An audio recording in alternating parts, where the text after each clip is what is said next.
Hemos venido hablando del reino de Dios. Y aunque Jehová es el Todopoderoso, omnisciente, omnipotente, necesariamente Jehová Dios necesitó de hombres mortales para llevar a cabo su propósito en la tierra. Y no solo necesitó de Abraham, sino como al llamado a la simiente necesitó más hombres. Si solo hubiese necesitado de Abraham, ya hacía mucho Jehová ya hubiera restaurado el reino. Pero la palabra de Dios dice que Abraham murió. Y quien tuvo que continuar con el propósito de la promesa con respecto a la simiente, esa responsabilidad pasó a un descendiente hijo de Abraham llamado Isaac. Pero Isaac también muere. Y Génesis capítulo 35, versículo 28 dice, y fueron los días de Isaac 180 años.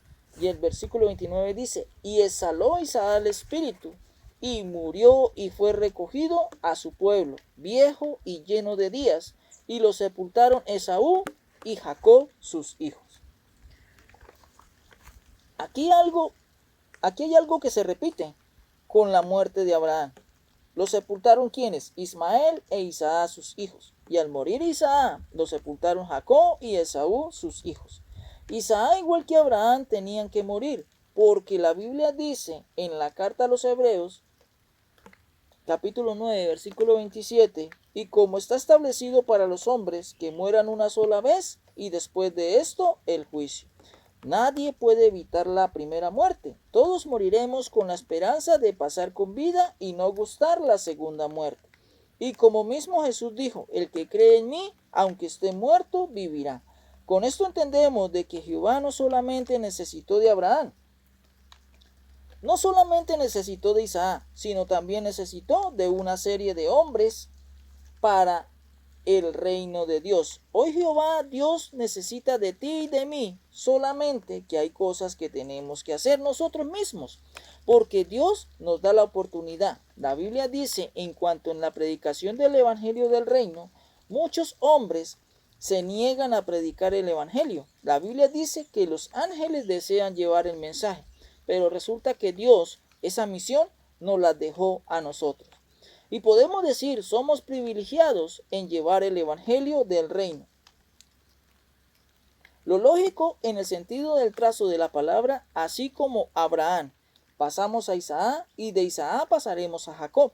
Pero hagamos un alto para entrar en una apreciación. Prepárese porque hay una pregunta. Antes de centrarnos en la temática, en las promesas de Jacob, por ser un eslabón importante para la recuperación del reino, la pregunta es, ¿usted es y será salvo por la misericordia de Dios o por sus obras? ¿Y usted va a ser salvo por gracia o por méritos suyos? Y por preguntas como estas se han generado muchos conflictos en varias doctrinas, como las que creen en la predestinación.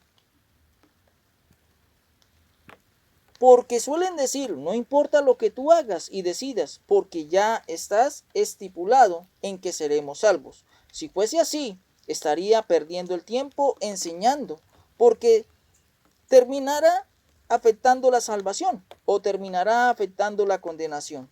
Porque si alguien ya predestinado para salvación, ¿qué le preocupa y qué caso tendría estar predicando del reino de Dios si ya Dios hubiese dicho de antemano que seremos salvos? Apocalipsis capítulo 20, versículo 12 dice, y vi a los muertos grandes y pequeños delante de Dios, y los libros fueron abiertos, y otro libro fue abierto. ¿Cuál libro? El libro de la vida. Y fueron juzgados los muertos por las cosas que hicieron. Es decir, por las obras. En este caso, por las obras serían salvos. Pero vamos o veamos lo que dice Santiago en el capítulo 2, versículo 24. Vosotros veis, pues, que el hombre es justificado por las obras y no solamente por la fe. Vuelve a decir que seré salvo por las obras, en este sentido figurado. Pero ahora veamos lo que dice el apóstol Pablo en la carta a los Romanos capítulo 2 versículo 6, el cual pagará a cada uno conforme a sus obras. Aquí hay un problema, porque en la carta a los Efesios capítulo 2 versículo 9 dice, no por obras para que nadie se gloríe. Efesios capítulo 2, versículo 8 dice, porque por gracia sois salvos por medio de la fe, y esto no de vosotros, pues es don de Dios. Cuando se comparan estos textos, en algunos tienen un problema, porque Pablo dice en Romanos capítulo 2, versículo 6, en que Dios nos pagará a cada uno con nuestras obras, o según nuestras obras. Pero en Efesios capítulo 2, versículo 9, Pablo dice, no por obras para que nadie se gloríe. Y pareciere que el apóstol Pablo se estuviera contradiciendo, y pareciere en la exposición bíblica en cuanto en la salvación, pareciere que Santiago y Juan estuvieran en contra de la ideología de Pablo. Ahora, las obras que yo hago pueden salvarme.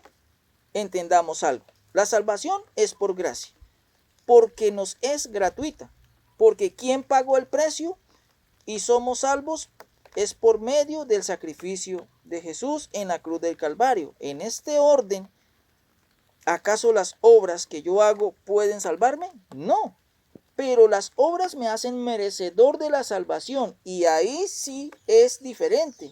¿Quién dio la salvación? Dios, por medio de su Hijo. ¿Quién pagó el precio? Dios, por medio de su Hijo. Pero las obras definen si soy merecedor de la salvación. Por eso nadie nació predestinado para salvación o para condenación. No, lo que tú y yo hagamos aquí definirá si viviremos para siempre o ser muertos eternamente. La salvación llegó gratuita para nosotros por medio del sacrificio de Jesús en la cruz del Calvario. Recordemos eso. ¿Cómo alcanzo esa salvación si hago las obras justas en cuanto en el reino de Dios? O si no me apego a la ley de Dios, seré destruido, porque soy salvo por gracia. Ningún ser humano pudo pagar el precio. ¿Quién lo pagó? Fue Dios, por medio de su Hijo. Salvación significa rescate. ¿Quién pagó para nuestra salvación? Lo fue Dios. Por eso la salvación para nosotros es gratis. Pero para merecer la salvación, yo tengo que hacer obras. Sí, dice, no matarás, y tú matas, no merecerás la salvación. Y cuando dice, no hurtarás, y tú no hurtas, estás mereciendo la salvación por las obras en la ley de Dios. Entendamos eso. Tenemos que merecer la salvación, y por eso habrá un juicio, y se abrirán los libros, y lo que digan, es decir, lo que haga y no haga, decidirá si paso o no a la vida eterna. Ojo con eso. Hay una discusión importante con respecto a Israel, y tiene que ver por lo que estamos viendo, y porque Israel fue elegido pueblo de Dios. Hasta el día de hoy, movimientos cristianos dicen que Israel es el pueblo escogido y perfecto de Dios. Incluso colocan la bandera de Israel. Ya no dicen Dios te bendiga, sino suelen decir Shalom. Hablan expresiones hebreas y creen que aún Israel es el pueblo de Dios, pero resulta que la Biblia nos dice de que hoy ya no lo es. Israel ya no es el pueblo de Dios, porque Israel fue elegido pueblo de Dios por méritos o por misericordia, sería la pregunta. ¿Por qué Israel fue elegido pueblo de Dios? ¿Por méritos o por misericordia? Y lo fue por misericordia de Dios, pero no fue conservado en la misericordia de Dios. Misericordia que se basa en su fidelidad, donde Dios promete y cumple. Y Dios cumplió su parte, pero resulta que Israel no cumplió. Fue infiel, y por esto ya no es el pueblo de Dios. Como nación, como pueblo, pero como individuo, todo israelita que confiese a Jesucristo y le reciba y actúe conforme en la ley de Dios, pues heredará en el reino de Dios. Que la palabra de Dios corra y sea glorificada.